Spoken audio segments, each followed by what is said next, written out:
Ya, assalamualaikum warahmatullahi wabarakatuh. Kembali bersama saya Farizal, agen Madu Ruqyah GN13 Medan Sumatera Utara pastinya. Ya, sekarang saya lagi bersama bocil-bocil ini, pemenang lomba di acara 17-an ini. Ini dia nih. Madu GN13 memang the best deh, nggak ada duanya. Mantap, merdeka. Oke, untuk melengkapi materi ini saya sunting satu cerita, Mas. Saya sikat aja. Ceritanya panjang tapi saya ringkes, Ibu ya semua. Nanti sampai di rumah ambil air putih. Bacakan surat Al-Fatihah sesuai jumlah umur. Oke ya, jadi saudaraku, retina mata kita ini terbatas. Selama kita disebut manusia, retina mata kita ini terbatas. Tidak bisa menembus alam jin, opomane malaikat. Ini ada di YouTube, ini ada anak katanya bisa ngomong sama malaikat, bisa manggil malaikat, bisa datangkan malaikat. Nah, ini perlu dikepruk dasi, dibuka batoke, diumbah uteke ini kayaknya. Dan bagi Anda yang sudah subscribe channel ini, kami ucapkan terima kasih. Jazakumullah khairan katsir. Semoga diberikan keberkahan yang berlimpah. Amin.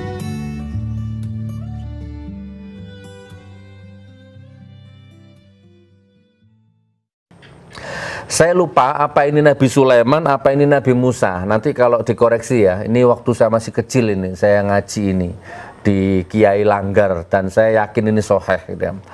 Tapi saya lupa antara Nabi Musa atau Nabi Sulaiman ini intinya. Tapi supaya nggak bias kita ambil Nabi Musa sajalah. Kalau salah nanti dikoreksi.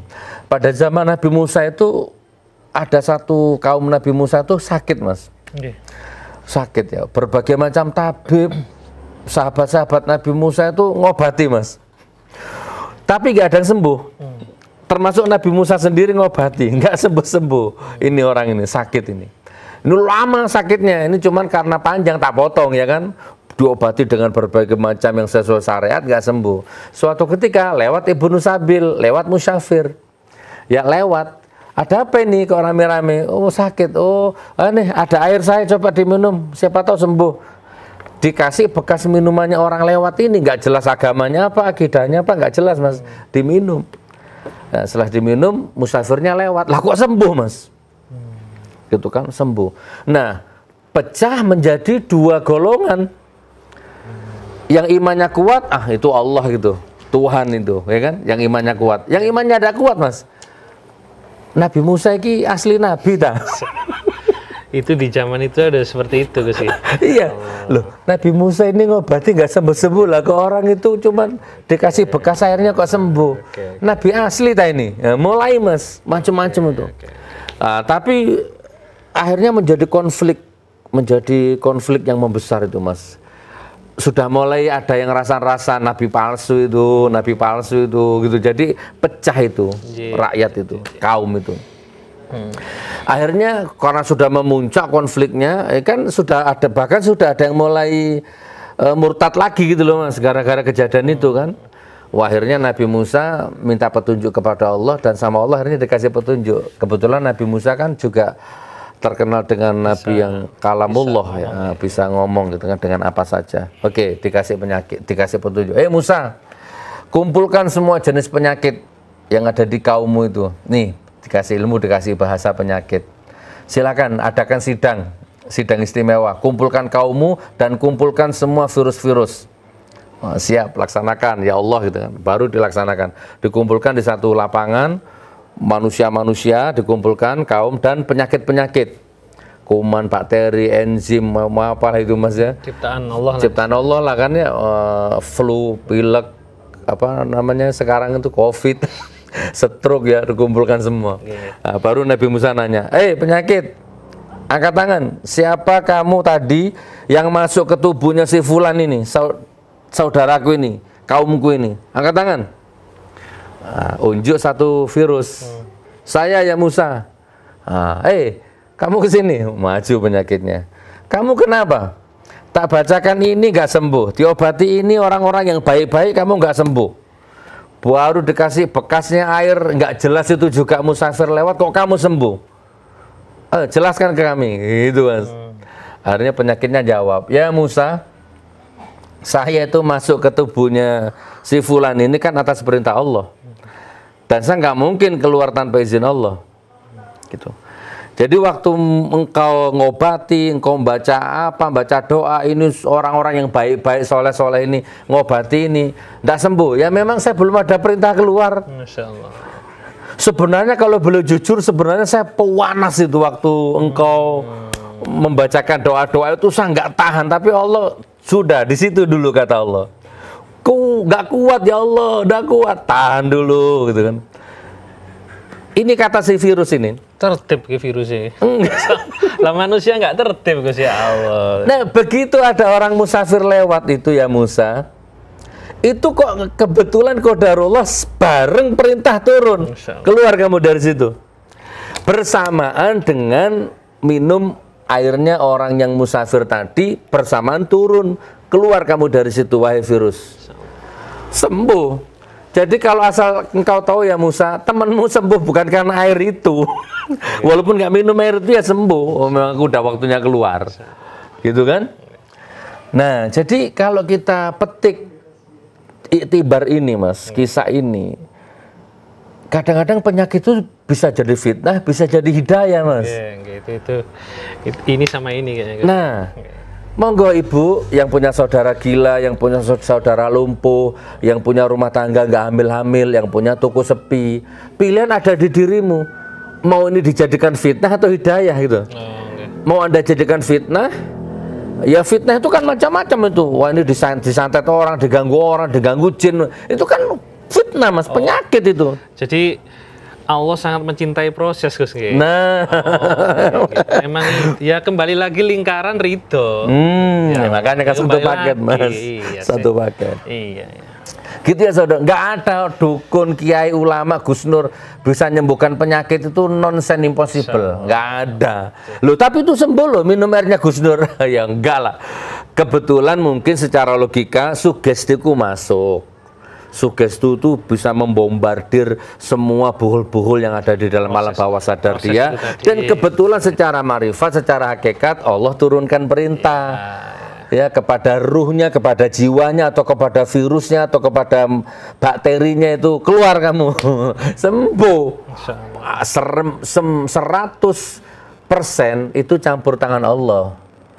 Jadi air saya itu hanya 0,0, hanya 0,00% aja Mas. Yang bikin sembuh itu ikhlasnya sampean dari Bandung ke sini. Prosesnya tadi. Prosesnya dari Bandung ke sini enggak ketemu. Gus Nur kemana? Enggak ada. Ya aduh. Mau pulang ke Bandung enggak enak, akhirnya tidur di hotel Mas. Itu yang bikin kamu sembuh. Gitu kan? Dan dalam kesabaran gitu loh Mas ya. Allah ngeretes kayak. Nah, jadi makanya hidup ini sebenarnya ya seperti itu sudah. Mengalir dalam keridhaan Allah gitu kan, yang penting Allah ridho. Allah ridho nggak ya? Allah ridho nggak ya? Udah itu aja pertanyaannya. Dengan proses ikhtiar Allah ridho nggak? Gitu iya, geng. Gitu kan. Masya Allah. Kan banyak orang gagal gara-gara nggak sabar ini Mas. Kayaknya jembar nih, kayaknya dulur-dulur gitu. Ini saya aja sendiri di sini nih, bukan berarti alay. Dodoi jembar dulur. Iya, melebebek kiri ya gorek, tapi ada ridhomu ya Allah kan, daripada aku soge tapi penjilat. Ngapain gitu kan. Makanya di ngapunten Gus Nur.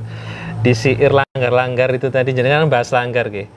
Ada syair kumpulono wong ingkang soleh, itu kan kita ngeces Gus nggih. Iya. Maksudnya orang kan kadang ya saya sendiri Gus ya pasti butuh ces. Kalau ya, kita ke apa? Syair mah ya apa? Tombo ati. Tombo ati lah nggih kumpulan wong ingkang soleh. Iya. Tombo ati nih. Nggih. Iku limo perkara ne. Oke, ngono ya. Oke, subhanallah. Ya wes. Oke, sekarang tak sempurnakan ya. Oke, sudah ya Bapak Ibu ya. Jadi mungkin itu dulu. Nah, sekarang monggo tak kasih amalan. Nah, ini amalan dan ini ijazah. Dan nggak usah bayar ya. Ikhtiar. Kan yang penting 4 tadi harus dimasukkan dulu sebagai pondasi. Nggak penting sembuh itu. Oh mati yo, yang penting itu husnul khotimah, sembuh itu tidak penting. Ya mati, karena mati tetap mati gitu. Ya, yang kedua ridha Allah, sembuh tidak penting, yang penting ridhonya Allah. Ya Allah, aku sholat bukan karena aku tergiur sama surgamu, dan aku sholat ini bukan karena aku takut dengan nerakamu ya Allah, tapi aku sholat ini hanya semata-mata karena aku ingin ketemu dengan Engkau ya Allah. Tidak penting swarga ya Allah, tidak penting neraka ya Allah, terserah jenengan. Yang penting aku ketemu jenengan. Yang penting aku dapat ridhonya jenengan. Stimulusnya ngono nggih. Nggih. Wis ya, saudaraku. Nah, sekarang monggo nanti sampai di rumah ya. Mudah-mudahan saya ingat nanti ya, kalau ada yang lupa. Kayaknya ada yang lupa, tapi daripada ini kosong, tak potong ke segmen berikutnya. Nanti sampai di rumah ambil air putih. Nah, kan tidak sirik toh, wong air putih kok, ya kan? Tidak melanggar syariat. Ambil air putih. Syukur-syukur beli zam-zam di toko muslim-muslim tuh.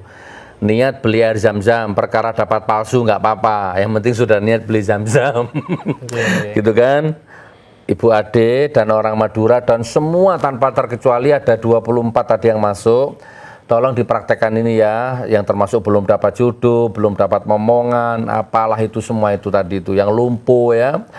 Nih ambil air putih, sudah siapkan kalau anu yang beroksigen, yang heksagonal ya, jangan yang ini. Oke, terus ambil wudhu, sudah kan, sudah posisi wudhu ya, syukur-syukur setelah selesai sholat lah, karena aura dan atmosfernya itu masih suci. Selesai sholat, terserah sholat apa saja, subuh, duhur, asar, maghrib, isya, tapi lebih afdol tahajud, lebih afdol ini ya, tapi kalau enggak ya enggak apa-apa, pokoknya sholat 5 waktu. Udah selesai sholat, berdoa, selesai sholat itu ritualnya sudah selesai. Ini lakukan di luar sholat. Ingat, di luar sholat. Sholat jangan dicampur-campur sama ini. Ini di garis bawah ini. Oke. Selesaikan dulu sholatnya, doanya selesai, baru kita ambil air ini. Nah, ya, ini muamalah namanya ya. Jadi di luar sholat. Apa Gus Nur? Nah, bacakan surat Al-Fatihah sesuai jumlah umur. Ini amalan dari saya. Nggak usah 5 juta, nggak usah 10 juta, free. Ya, ambilkan, bacakan surat Al-Fatihah sesuai jumlah umur. Umurmu 50, baca 50 kali. Umurmu 70, baca 70 kali. Kalau yang sakit 60, ya baca 60 kali. Siapa yang sakit? Nah, ini. Nanti kita akan bahas bab ini juga nanti, tapi lain hari. Bab air ya. Air ini juga ternyata makhluk Allah. Kalau Anda putar musik-musik maksiat, didekatkan ke air, airnya marah. Airnya protes. Kalau Anda lihat dengan alat yang mikroskop yang bisa, Ada itu mungkin di YouTube banyak itu penelitian seperti ini, di zoom berapa ribu kali. Air ini ternyata dia itu punya corak, ya, dia punya apa ya istilahnya, ya punya wajah, punya bentuk, punya molekul, ya. Punya dinamis. Ketika air ini didengarkan musik-musik maksiat, cacian, marah, air ini marah mas, air ini tiba-tiba berubah, susunan heksagonalnya itu carut marut. Ini air ini. Jadi ini makhluk ini juga ternyata mau dengar yang baik-baik juga ternyata mas, gitu kan. Tapi begitu kita dengarkan ayat-ayat murotal atau sholawatan atau instrumen-instrumen yang relaksasi itu, tiba-tiba air ini berubah, semakin cantik, semakin anggun, semakin syahdu, semakin. Nah, kalau saya lihat di YouTube itu penelitian itu air zam-zam ternyata yang memang kelas 1 yang tidak ada tandingannya mas. Air zam-zam itu tanpa didengarkan ayat pun heksagonalnya cantiknya luar biasa, tapi begitu disandingkan dengan instrumen suara apapun yang baik, dia akan bertambah cantik, Mas. Heksagonalnya, bukan hanya heksagonalnya, tapi dia juga akan memancarkan ultraviolet, kebiru-biruan, Kalau di kehijau-hijauan. komputer diagramnya. Nah, Ya, coba Mas. Dah, paling sederhana gini lah. Minum air, minum, langsung diminum, glek, glek, glek, glek, glek. Nggak usah baca bismillah. Maka air ini hanya akan diserap oleh tubuh. Hanya jadi keringat, kencing, enzim, apalah ya. Hanya tubuh. Tapi begitu dibacakan bismillah, bismillahirrahmanirrahim, diminum, beda Mas. Jasmani rohani. Nah, airnya diterima oleh jasmani, bismillahnya tadi disadap oleh rohani. Jadi sama-sama kena. Ini kan Anda nggak pernah meneliti hal-hal seperti ini gitu loh. Pokok glogok aja kan gitu ya. Nah, oke, kembali ke materi ya. Semua yang sudah masuk tadi, air, bacakan surat Al-Fatihah sesuai jumlah umur. Nah, 3 yang pertama dicatat ini. 3 yang pertama ditawassulkan. Yang pasti yang pertama untuk Rasulullah ya. Pakai bahasa Indonesia boleh, bahasa Jawa boleh, bahasa Sunda boleh, bahasa Arab boleh, ya kan? Ya Allah, saya niat baca Al-Fatihah untuk pahalanya untuk Rasulullah, ya Allah, mudah-mudahan sholawat dan salam senantiasa tercurah untuk beliau. Saya yang baca juga mudah-mudahan dapat syafaat beliau. Al-Fatihah baru dibaca Mas. Bismillahirrahmanirrahim sampai alhamdulillahirabbil alamin sampai waladhdallin amin. Terus yang kedua, ya Allah, saya niat baca Al-Fatihah untuk bapak ibuku. Jadi setelah Rasulullah, bapak ibu Mas, yang sudah wafat ataupun yang masih hidup, tolong ya Allah, kalau sudah wafat ampuni dosanya, kalau masih hidup sehatkan badannya, pegang imannya, tangguhkan imannya, apalah. Kurang lebih seperti itu. Dan mungkin saya banyak salah dengan orang tua saya, maafkan saya ya Allah. Al-Fatihah ini sampaikan ke orang tuaku sebagai salam maaf. Al-Fatihah. Bismillahirrahmanirrahim. Alhamdulillahirabbil alamin sampai waladhdallin amin. Nah, yang ketiga ya Allah, saya niat baca Al-Fatihah untuk fulan. Adikku sakit ya Allah, tokoku sepi ya Allah, badanku lumpuh ya Allah, jodohku nggak datang-datang nih ya Allah, ya kan? Ini istriku nggak hamil-hamil ya Allah. Udah, kalau sudah begitu lupakan segala macam santet, sihir, dukun, lupakan Mas. Udah, ini momentumnya, dah jangan sampai dikotori oleh frekuensi apapun. Ya, ini adikku sakit ya Allah, semua pokoknya apapun yang menjadi niat hatiku ini, baik yang terucap ataupun tidak terucap, Engkau Maha tahu ya Allah. Al-Fatihah dibaca Mas. Alhamdulillahirabbil alamin arrahmanirrahim maliki yaumiddin sampai waladhdallin amin. Kan sudah 3 itu Mas. Nah, sisanya tinggal ngelanjut Mas. Jadi kalau misalkan 70 umurmu baca 70 kali, sudah dipotong 3 tadi di depan, tinggal dilanjutkan yang sisanya Mas. Terus bacanya Bismillahirrahmanirrahim alhamdulillahirabbil alamin terus waladhdallin amin. Masuk ke sini. Sebenarnya walaupun nggak pakai ini pun boleh Mas. Nah, nanti akan kita bahas juga bab ini Mas. Ada orang itu kalau nendang untuk memasukkan bola Mas, ada orang yang butuh ditendang dulu Mas. Dul baru masuk. Nah, ini kelas orang yang butuh air Mas. Ya, paham. Tapi ada orang yang untuk memasukkan bola dia nggak perlu nendang Mas, cukup didelok tok. Masuk bolanya Mas, masuk dengan kekuatan mata dia masuk. Atau mungkin yang ketiga, bahkan dia nggak melihat Mas, ditutup motone, di batin, masuk bolanya Mas. Mbok ini ada nggak kelas orang ini kan? Nah, jadi ada orang yang seperti itu. Jadi maka penjelasannya komplit. Ya, makom lah. Nah, makom ya. Oh, ada orang dia niat nutup, mengunci dirinya dari dalam, dikunci. Coba saya tak ngunci kamar 21 hari, makan nggak kira-kira? Makan Mas. Gitu kan. Ya ada yang enggak ya kaliren juga kan gitu ya. Memang tergantung makom. Oke ya, jadi mau pakai air boleh, enggak juga boleh. Tapi Cuman Allah prosesnya tadi. nah, cuman karena nggih, monggo. Nggih, monggo nggih. Proses. Cuman karena yang nanya-nanya ini kan kita tahu makomnya. Ya, kita stimulus sedetail mungkin lah. Gitu. Jadi yang nanya ini kan makomnya makom yang masih butuh nendang Mas, butuh wasilah, butuh syariat. Ya, maka pakai air. Jangan pakai daging babi, jangan pakai liur anjing ya. jangan pakai kemenyan, pokoknya pakai air lah. Relatif aman akidahmu ngono lho ya. Wis, baru monggo diminumkan kepada yang sakit atau dimasukkan ke timba. Ya, sebagian dimasukkan timba terus ditambah air yang lain untuk nyiram-nyiram tokomu itu, Mas. Ya, atau pakai apalah. Ya, untuk nyiram-nyiram toko dan lain sebagainya dan sebagainya. Ini ikhtiar pertama. Nanti ada ikhtiar kedua, ketiga ada nanti. Tapi ini dulu patenkan. Ya, sebagian diminumkan atau dibuat mandi, dicampur di bak mandi, dibuat mandi. Makanya airnya yang banyak.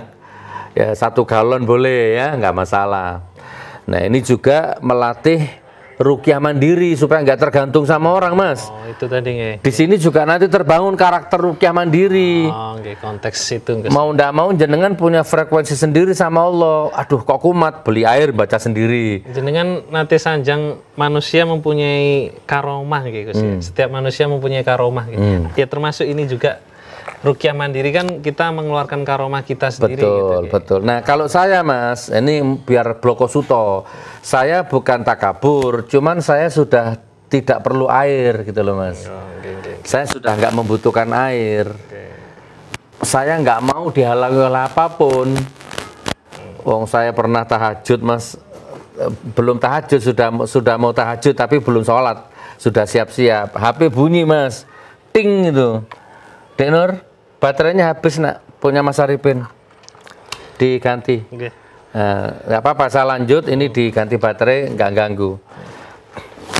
Sudah mau tahajud, HP bunyi, Mas. Ting tuh. Oh, sopo ya ini SMS. Ternyata ngajak tahajud, Mas. Grup. Aku masih nggak kon gugaya aku tahajud rek.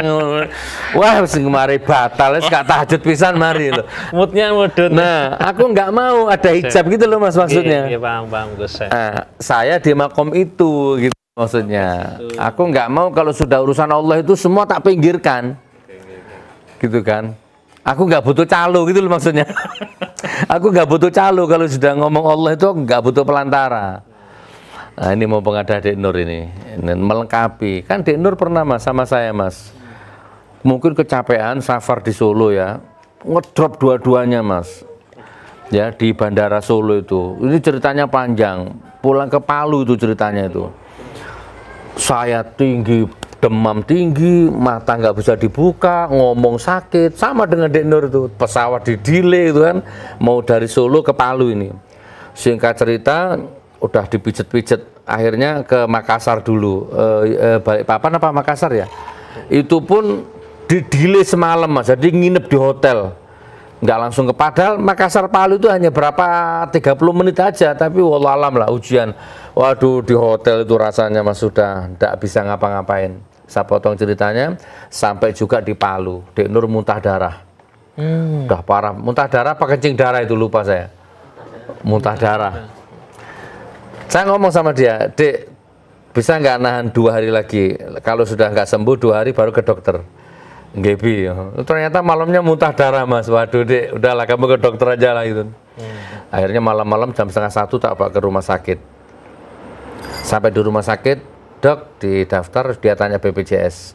Saya nggak pakai BPJS, masukkan kamar yang paling VIP, tolong ditangani yang terbaik ini. Gitu. Dan itu saya nggak punya duit, Mas. Kalau untuk membayar waktu itu nggak punya, tapi masuk dulu lah intinya. Nah, masuk, saya pulang. Tiangnya pesantren itu tak tewabrak, Mas. Oke. Nur, berdua, Mas, berdua sama diriku sendiri. Maaf, maksudnya nabrak itu. Lah makanya gini. Pripun? Oke. Nur, anakmu sudah KU itu masuk rumah sakit. Kamu nggak boleh KU, Nur. Ngomong sama diri sendiri. Ayo, sembuh sekarang kamu. Apa ini? Tak kuamplengi, Mas, raiku, Mas. Buang ya. Sembuh. Buang. Tak buka baju, lewari, tak tabrak anunya pilarnya pesantren. Buang, tak tabrak, Mas. Tak tinju, tak bentur-benturkan kepalaku. Lapo kon kok manja-manja banget kon. Radikal. Radikal. Iki lah aku, karena alasanku realistis lah, aku melebu pisan lah duit lah gitu kan, daripada uang dikasihkan rumah sakit, mending dipakai yang lain gitu kan.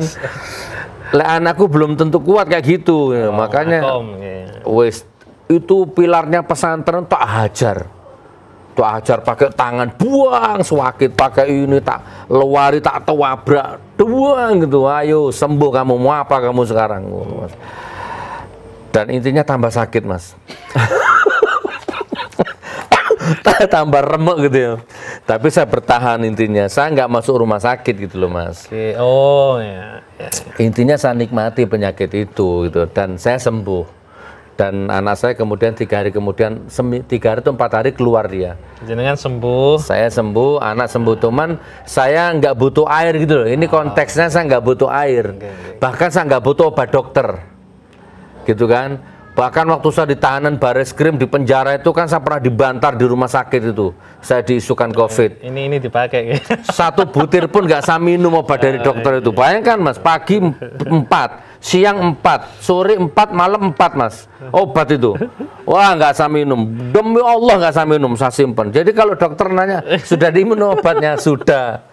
Ini baru ceritanya dengan ini. Di buku sudah saya tulis. 1 butir pun obat nggak saya minum. Saya sama Pak Jumhur Hidayat waktu itu. Pak Jumhur orang yang patuh dokter, dihabiskan obatnya. Aku enggak. Ya Allah. Gitu kan? Oke, saudaraku, sampai di sini dulu ya. Ini diamalkan. Tolong besok beli air putih. Setelah sholat dibacakan surat Al-Fatihah sesuai jumlah umur. Setelah itu air ini monggo dipakai apa saja. Ya, dibuat mandi, diminum, disiramkan media yang katanya tokonya sepi tadi atau apalah ya. Kurang lebih seperti itu. Sama, Anda ke dukun, bukan dukun, Anda ke kiai, Anda juga dibacakan sama kok. Cuman mungkin Anda berpikir, ya kalau kiai kan doanya makbul cepat, kalau saya kan banyak dosanya. Ini kan berarti Anda meremehkan dirimu sendiri. Nggak boleh. Ya kan, Ikhtiar gitu. ikhtiar, tidak boleh ya, tidak boleh seperti itu. Urusan Allah itu sama, ya. Dikabulkan doa itu bukan karena surban, bukan karena titel ya, tapi karena rohmu gitu ya, karena getaran hatimu. Makanya ini sekalian belajar untuk menyingkirkan semua calo-calo itu ya, pelantara-pelantara untuk menghadap Allah, singkirkan semua. Langsung ke Allah sudah.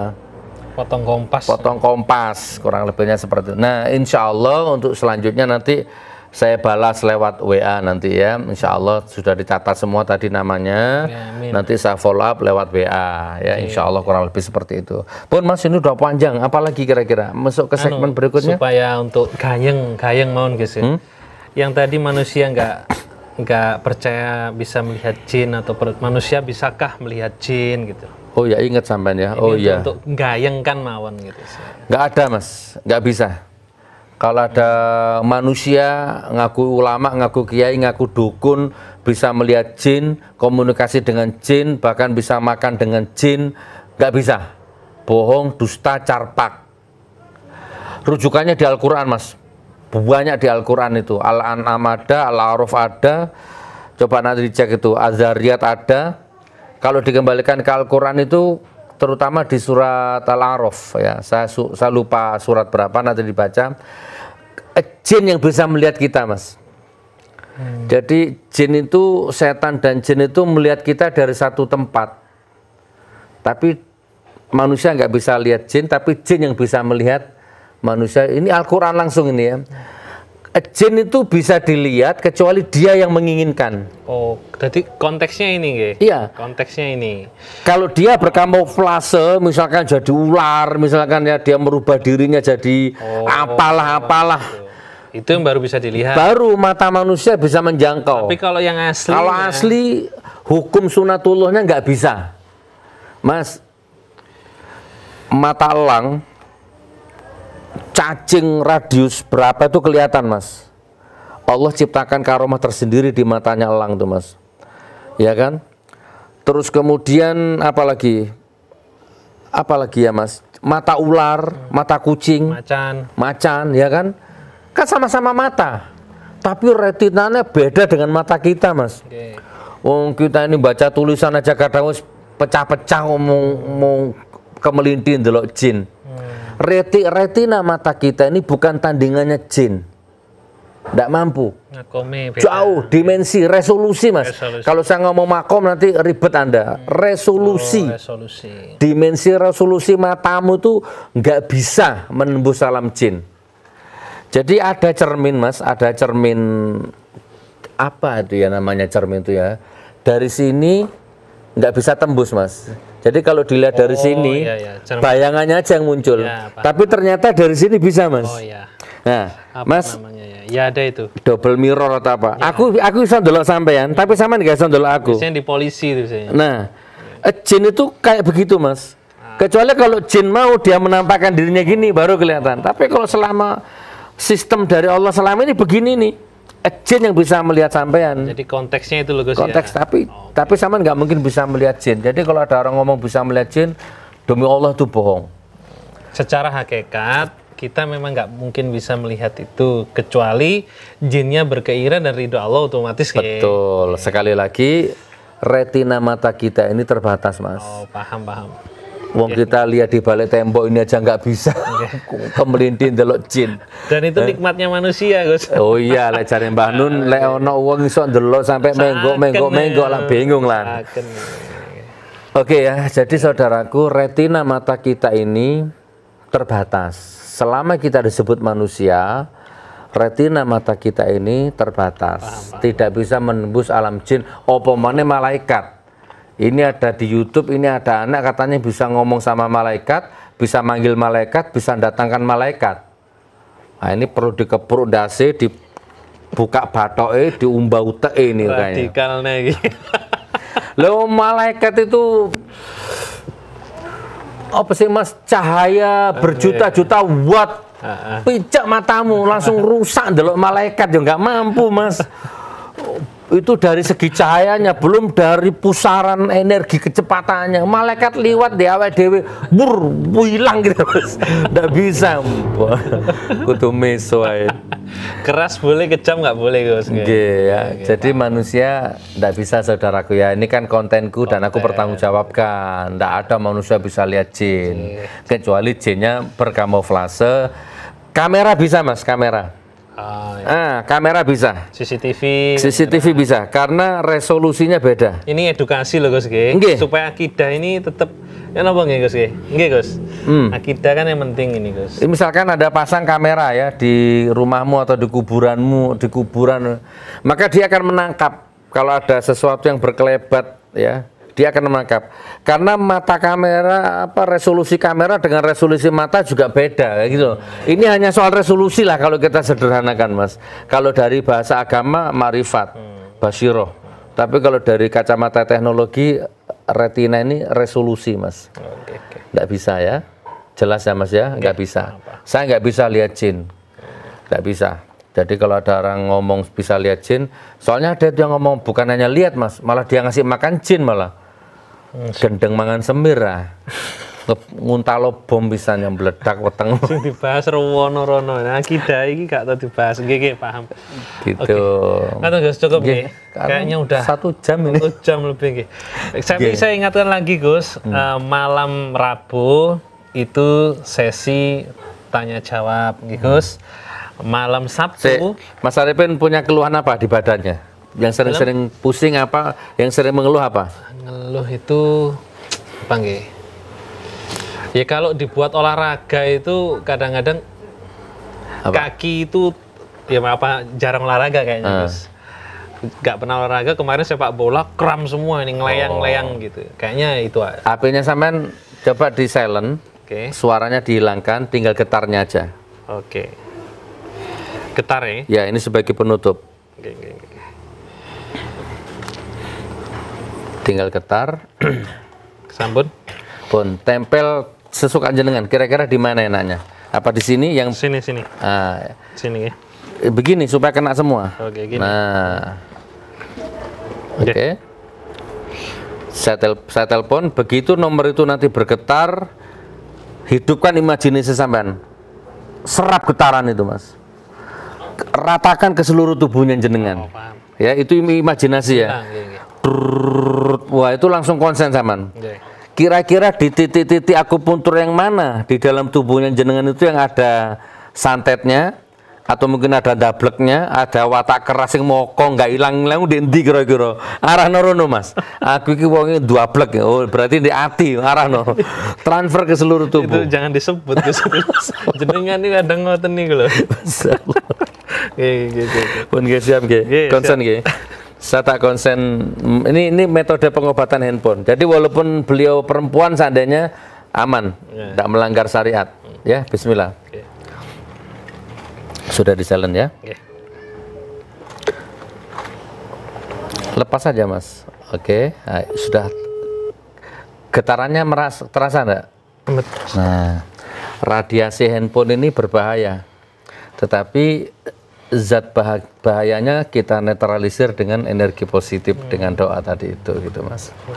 Nah, kalau mau ada rasa apa mau diceritakan boleh, enggak ya insya Allah nanti akan terasa efeknya nanti. Minimal besok lah bangun tidur. Amin. Terasa getaran biasa saja berarti? Ya secara dimensi getaran biasa gitu Gus. Cuman untuk lebih saya khawatir untuk ndawak gitu loh. Saya pertahankan apa ya? Siap. Kan frekuensi itu hanya saya aja lah yang nyaman-nyaman gitu. Oke. Sampun nggih? Oke. Pun. Oke, silakan ditutup Mas Arifin. Oke, itu tadi saya ulangi Gus. Oke. Untuk malam Rabu, dulur-dulur kita istiqomah nanti channelnya GN13 dan Bloko Suto akan buat tanya jawab ya. Di sini. Di sini di cafe GN13. Kalau mau hadir monggo, Gus Nir, untuk bisa silaturahmi. Dan untuk malam Sabtu, ya, untuk hari kayak seperti ini itu Gus Nur membuka pengobatan gratis. Dengan konteks gemesnya tadi banyak masyarakat yang susah malah dikasih 5 juta, 10 juta di sini gratis. Ya Gus ya. Insyaallah. Kalau mau sodako nggih monggo tapi hakikatnya gratis. Bukan untuk saya, bukan ya. Karena saya tahu teman-teman kafe YouTube-nya beliau ada yang tanya Gus gini, Gus enggak apa-apa Gus ya. Iku YouTube-an paling digawe golek badi. Iya lah, jenenge ndek pesantren gratis. Ngene-ngene sama saya ini influencernya jenengan ya. Ya itulah teman-teman, pokoknya dari hakikat dan ikhtiarnya beliau. Saya tutup Gus Nur nggih. Terima kasih teman-teman. Wabillahi taufik wal hidayah. Wassalamualaikum warahmatullahi wabarakatuh. Waalaikumsalam warahmatullahi wabarakatuh.